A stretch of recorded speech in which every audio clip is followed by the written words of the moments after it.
saya sekarang ingin masuk ke dalam satu isu yang bagi saya adalah isu yang paling sentral, yaitu perbedaan yang mengejutkan, penyaliban Yesus atau Isa Al-Masih. Nah, Bapak yang dikasih oleh Tuhan, ini logikanya sangat jelas sekali. Alkitab dengan sangat gamblang menjelaskan tentang penyaliban Yesus Kristus, kematian Yesus di atas kayu salib, dan kebangkitan. Tetapi Al-Quran dengan sangat tidak jelas menurut saya menunjukkan bahwa ada keraguan-raguan di antara orang Yahudi tentang siapa yang disalib. Tapi sangat jelas bahwa menurut Al-Quran, Yesus pokoknya tidak mati disalib. Itu yang jelas. Yang tidak jelas menurut Al-Quran adalah, kalau begitu siapa yang mati disalib atau bagaimana itu? Ada banyak teori. Nah, mari kita memulai dengan halaman ke-6 itu. Saya menulis di penolakan Islam paling bawah atas fakta kematian Yesus di kayu salib. Hampir seluruh muslim di seluruh dunia tidak percaya bahwa Yesus Kristus atau Isa Al-Masih. Saya yakinkan bahwa kita sedang membicarakan figur yang sama. Jadi kalau Al-Quran berbicara tentang Isa Al-Masih, Alkitab bicara tentang Yesus Kristus, itu sedang mengacu atau merujuk pada figur orang yang sama, walaupun ada konsep yang berbeda. Ya, saya kira itu sudah diakui pasti oleh pihak muslim juga. Nah, yang menarik adalah bahwa di dalam Al-Quran surat 4, 157, 158, saya kira pihak muslim pasti sangat familiar. Tapi saya harus mengakui bahwa dari rekan-rekan Kristen mungkin tidak terlalu familiar, tidak terlalu biasa mendengarkan ayat-ayat seperti ini. Maka saya ingin membacakan, ya. Dikatakan demikian, sesungguhnya kami telah membunuh Al-Masih, Isa putra Maryam, utusan Allah. Orang Yahudi mengatakan demikian, padahal mereka tidak membunuhnya dan tidak menyalibnya. Tetapi dalam kurung yang mereka salib dan bunuh adalah orang yang diserupakan dengan Isa bagi mereka. Sesungguhnya orang-orang yang berselisih paham tentang dalam tanda kurung pembunuhan dan penyaliban Isa benar-benar dalam keraguan tentang siapa yang dibunuh itu. Kecuali hanya mengikuti persangkaan belaka, mereka tidak pula yakin bahwa yang mereka bunuh adalah Isa. Tetapi sebenarnya Allah telah mengangkat Isa itu kepadanya, dan Allah itu adalah maha besar dan maha bijaksana. Ada beberapa statement yang menarik di sini. Statement yang menarik adalah bahwa orang Yahudi mengklaim sudah membunuh Isa, menyalib Isa, tapi menurut komentar Al-Quran tidak. Ada orang yang diserupakan dengan Isa bagi mereka. Ada orang yang diserupakan. Dan kemudian ditegaskan Allah telah mengangkat Isa kepadanya. Jadi menurut teori ini, perkecualian terlalu sedikit. Misalnya teolog muslim Mahmud Ayub, itu adalah teolog muslim yang percaya Yesus mati disalib. Tapi perkecualian terlalu sedikit. Hampir seluruh muslim di seluruh dunia percaya Yesus Isa Al-Masih tidak mati di atas kayu salib. Nah, kalau memang tidak mati, bagaimana? Siapakah orang yang diserupakan dengan Isa? Maka salah satu teori yang berkembang, itu kalau Anda baca tulisan saya di halaman yang ke-7, itu semua kutipan-kutipan dari buku apa sudah saya tulis di situ, sehingga tidak perlu saya sebut. Maka salah satu teori yang populer adalah bahwa yang disalibkan itu adalah Yudas Iskariot. Jadi tampaknya Yudas Iskariot inilah yang kemudian dirubah menjadi serupa dengan Isa. Sebenarnya kurang jelas bagi saya apa yang dirubah. Wajahnya, sehingga orang Yahudi salah tangkap, dipikir ini adalah Isa. Kira-kira begitulah penafsirannya. Sehingga kemudian Isa ini menyelinap, tersembunyi, Yudaslah yang kemudian ditangkap dan disalibkan. Ini teori muslim yang populer sekali saya kira ini, ya. Kemudian ada teori lain, Simon dari Kirene, pengganti Isa, ya.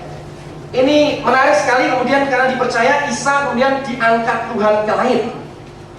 Kemudian selain pandangan itu ada lagi pandangan-pandangan lain tentang siapa yang menggantikan Yesus atau Isa. Macam-macam. Kemudian teori yang kedua, jadi teori yang pertama tadi adalah Isa Al-Masih tidak mati disalib dan penggantinya adalah Yudas atau Simon dari Kirene atau siapapun. Teori kedua adalah, ini tren juga, orang Islam sering bangga dengan Ahmed Deedat. Tidak semua orang Islam tentunya. Bukunya The Choice yang cukup tebal itu laris manis gitu ya, dijadikan combat kitnya, menarik katanya, pakar kristologi. Saya baca itu sungguh menarik sekali. Dan dia mendefinisikan bahwa sebenarnya Yesus itu atau Isa itu betul-betul sudah naik ke atas salib, tapi tidak mati di atas kayu salib. Tidak mati, hanya pingsan saja ya. Tidak mati di atas kayu salib. Dan oleh karena itu sebenarnya ini menarik karena sebenarnya ini agak sedikit bertentangan menurut saya dengan ayatnya tadi, surat 4 157 158 yang mengatakan bahwa ada orang yang diserupakan. Tapi Ahmad Dijat mengatakan bahwa yang diserupakan ya Yesus itu diserupakan seolah-olah mati ya. Nah, ini adalah teori yang menarik. Kemudian saudara, teori ini biasanya digabung-gabung dengan teori bahwa Yesus kemudian akhirnya pingsan, kemudian selamat, masuk ke dalam gua, ada oksigen di situ karena gua, ya loh, dan kemudian hidup, kemudian keluar dari gua itu, menemui murid-muridnya selama 40 hari. Jadi penampakannya itu penampakan karena selamat. Lalu kemudian berpisah dengan murid-muridnya.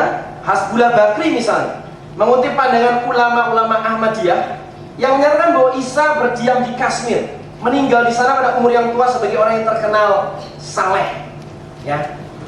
Jadi ini dua teori tentang penyaliban Yesus. Sementara Alkitab menegaskan betul-betul Yesus mati, Al-Quran mengatakan ada orang yang diserupakan dan kemudian Yesus diangkat. Dan ini pun masih pecah lagi menjadi teori lagi. Ada orang yang diserupakan, misalnya Yudas atau Simon dari Kirena, atau teori Ahmad Dijat dan kawan-kawannya, Yesus pingsan saja dan kemudian selamat. Saya kepengen tahu nanti bapak-bapak pegang teori yang mana. Saya kepengen mendengarkan itu dan nanti kita akan berdiskusi tentang itu. Kemudian sekarang giliran saya untuk memberikan kritik terhadap dua teori ini. Kenapa saya harus katakan saya ingin memberikan kritik? Karena ini betul-betul sebuah isu yang sentral. Ini hukum non-kontradiksi terlibat. Jelas sekali, kalau Al-Quran benar, Alkitab salah. Dan betul sekali Pak, kalau Alkitab salah saya harus pindah agama. Kalian? Iya, pasti. Nah, tetapi sebaliknya, kalau Alkitab benar di dalam isu ini, maka pasti Al-Quran salah. Dan kalau Al-Quran salah di dalam fakta ini, fakta sentral ini salah, maka kalau ini salah, maka saya nggak bisa percaya juga seluruh isinya yang lainnya. Jadi ini penting sekali. Oleh karena itu izinkan saya sekarang berargumentasi dari sudut pandang Kristen bagaimana menunjukkan fakta kematian Yesus. Yang pertama, saudara, saya cukup heran kenapa Al-Quran bilang bahwa orang Yahudi itu berada dalam keraguan-raguan siapa yang mereka bunuh. Saya baca di seluruh Alkitab tidak ada satupun yang ragu bahwa yang mati adalah Yesus. Tidak ada yang ragu sama sekali. Dan kematian Yesus itu dicatat oleh semua kitab Injil dan sangat gamblang sekali, narasinya sangat jelas sekali. Yesus dengan suara nyaring berkata, "Ya Bapa, ke dalam tanganmu kuserahkan nyawaku." Dan sesudah berkata demikian, ia menyerahkan nyawanya dan seterusnya. Jadi sangat gamblang sekali cerita tentang kematian Yesus ini. Dan berikutnya argumentasi dari Alkitab ini saya lanjutkan. Bukan cuma kitab-kitab itu semuanya berbicara tentang kematian Yesus. Sebenarnya kematian Yesus itu adalah sesuatu yang sudah dinubuatkan oleh Perjanjian Lama dan juga dinubuatkan oleh Yesus sendiri. Yesus sendiri menubuatkan kematiannya dan kebangkitannya. Jadi itu bukan sebuah peristiwa naas, Nabi kok kalah misalnya di persepsi bahwa mati itu kalah, mati disalib kalah, Nabi kok bisa seperti itu. Oh, sama sekali tidak. Di dalam konsep Kristen itu bukan sebuah kekalahan. Itu memang misi Yesus datang ke dalam dunia, mati di atas kayu salib, menjadi substitusi, pengganti orang yang berdosa dalam menanggung hukuman dosa. Jadi itu sangat clear sekali. Tidak pernah itu merupakan peristiwa kejutan atau peristiwa naas atau peristiwa kekalahan. Yesus menubuatkan itu. Dan ketika Yesus menubuatkan itu, misalnya dalam Matius 16, Petrus suatu kali itu mendengarkan Yesus berkata bahwa anak manusia akan menderita, dibunuh, bangkit pada hari ketiga. Petrus sang murid Yesus yang vokal tapi kurang banyak mikir itu, waktu itu dia berkata, dia tarik Yesus ke samping dan berkata, Tuhan, sekali-kali Allah jangan tidak membiarkan hal itu terjadi padamu. Yesus berkata dengan sangat tegas pada Petrus, enyahlah iblis. Pikirannya Petrus bahwa Yesus tidak boleh mati disalib, Yesus tidak boleh menderita, itu adalah pikiran iblis. Itu pikiran Petrus. Dan kemudian di dalam bagian itu maka jelaslah bahwa kematian Yesus sudah dinubuatkan. Next, kematian Yesus sebenarnya disaksikan oleh saksi-saksi mata, yaitu murid-murid Yesus sendiri maupun musuh-musuh Yesus. Anda harus tahu, orang Kristen jangan disamakan selalu dengan Israel, disamakan selalu dengan Yahudi. Faktanya adalah justru yang menyalibkan Yesus adalah orang Yahudi. Jadi waktu itu Yesus justru dimusuhi oleh orang Yahudi sampai begitu kerasnya, sehingga orang Yahudi berteriak-teriak salibkan dia. Dan orang Yahudi berani berkata begini dalam Matius 27 ayat 25, biarlah darahnya ditanggungkan atas kami dan atas anak-anak kami. Jadi orang Yahudi itu begitu benci dengan Yesus dan betul-betul ingin Yesus mati. Jadi waktu Yesus disalib, maka musuh-musuhnya orang Yahudi itu hadir semua. Nah kalau musuhnya hadir, Yesus disalib, pasti sebagai musuhnya betul-betul ditunggu sampai mati. Kalau cuma pingsan, saudara, pasti nggak terima. Itu tidak mungkin. Dan tentara-tentara Romawi itu orang yang kerjaannya memang juga menjalankan hukuman. Jadi kalau Yesus pingsan, kemudian belum mati disangka mati, berarti itu semuanya bodoh semua.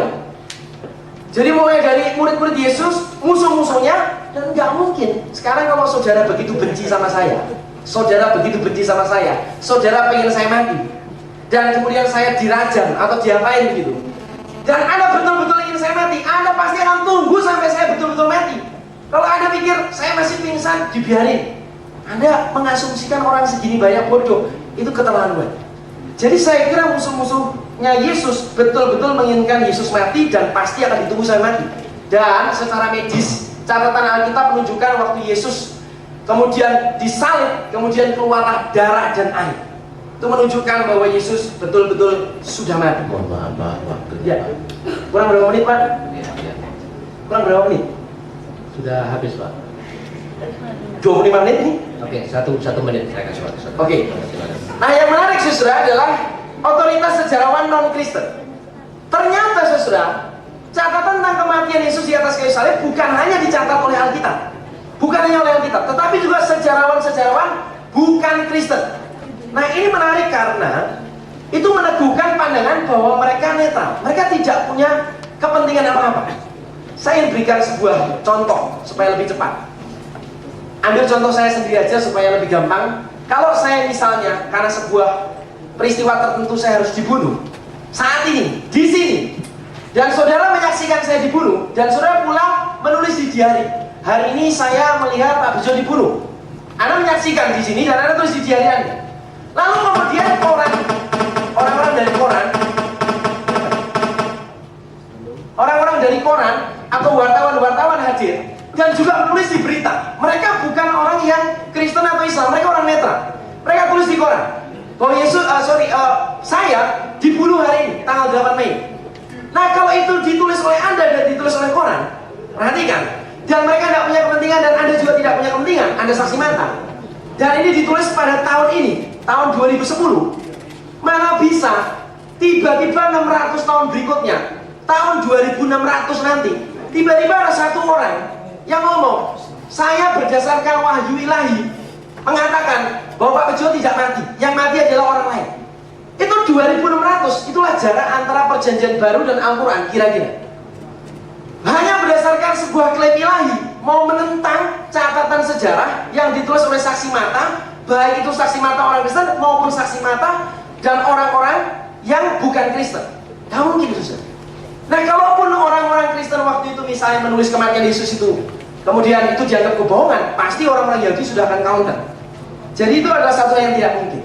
Secara cepat, saya ingin tutup dengan argumentasi kritik terhadap kalau Yudas yang menggantikan Yesus. Kalau Yudas yang menggantikan Yesus diserupakan dengan Yesus, saya mau tanya, yang diserupakan apanya? Wajahnya atau otaknya juga berubah seperti Yesus? Kalau wajahnya saja, otaknya tetap otak Yudas, waktu dia ditangkap, udah pasti dia teriak-teriak, woi, bukan aku, woi. Dia pasti sudah teriak-teriak. Kalau otaknya tetap otak Yudas. Dan teriak-teriak itu pasti harusnya dicatat dong di dalam Al-Quran ataupun di dalam Alkitab. Tapi kata-kata Yesus justru ketika dia ditangkap adalah, Bapa ampunilah mereka. Sudah selesai. Selesai ampuni kalau Yudas yang ditangkap. Dan kalau Yudas yang mati, saya mau tanya, kalau memang Yudas yang dirubah wajahnya dan otaknya juga dia pikir dia Yesus, dia disalibkan, justru ini adalah penganiayaan. Ngapain Allah itu repot-repot? Mau mengangkat Isa aja kok harus saja orang. Oke, Yudas jahat, dia perlu kasih ganjaran. Tapi dengan demikian berarti apa? Menipu orang banyak. Berarti Allah dengan sengaja mendesain sebuah peristiwa supaya orang banyak tertipu bahwa Yesuslah yang disalib padahal bukan. Nah kalau begitu, kalau orang Kristen kemudian tertipu, berarti itu kerjaan Allah juga. Karena Allah sendiri yang membuatnya begitu. Nah ini tidak logis bagi kami dan bagi saya pribadi. Tidak logis sama sekali. Nah saudara yang dikasih Tuhan, kalau itu Yesus mati, teori kedua, Yesus pingsan saja, lalu kemudian Yesus kemudian selamat, pergilah kemana dan lain sebagainya, menurut teori Ahmadiyah dan Ahmadiyah atau yang lain-lain, saudara, itu lebih tidak masuk akal lagi menurut saya. Kenapa? Menurut Islam, Yesus adalah, Isa adalah nabi yang baik, nabi yang juga dipuja, baik, positif, nada-nada Al-Quran tentang Isa. Lah kalau Isa itu nabi yang baik, saudara, kemudian dia selamat, lalu murid-murid itu memberitakan kebohongan bahwa Yesus itu mati, kebohongan bahwa Yesus itu bangkit. Dia sebagai nabi harusnya bisa dong menghentikan. Masa dibiarkan saja? Dihentikan dong. Masa nabi tidak punya power untuk menghentikan berita itu? Yang kedua, kalau murid-muridnya itu tahu Yesus itu selamat, murid-muridnya tahu, tetapi kemudian murid-muridnya sengaja cerita Yesus itu mati dan bangkit, berarti murid-murid memberitakan kebohongan, tapi dia sendiri juga tahu itu bohong.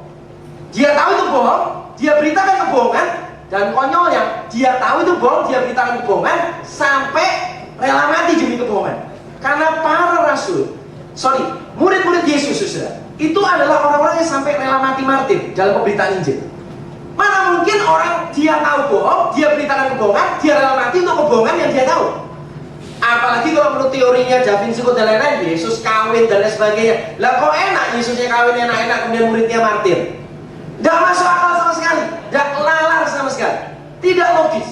Jadi oleh karena itu saya mengatakan bahwa sebenarnya saya juga, fakta kematian Yesus ini bukan itu inti yang mau ditolak oleh Islam.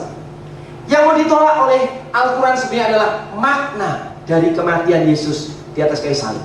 Dan karena waktu saya sudah habis, nanti kita akan diskusikan itu lebih panjang. Thank you. Baik, terima kasih Pak.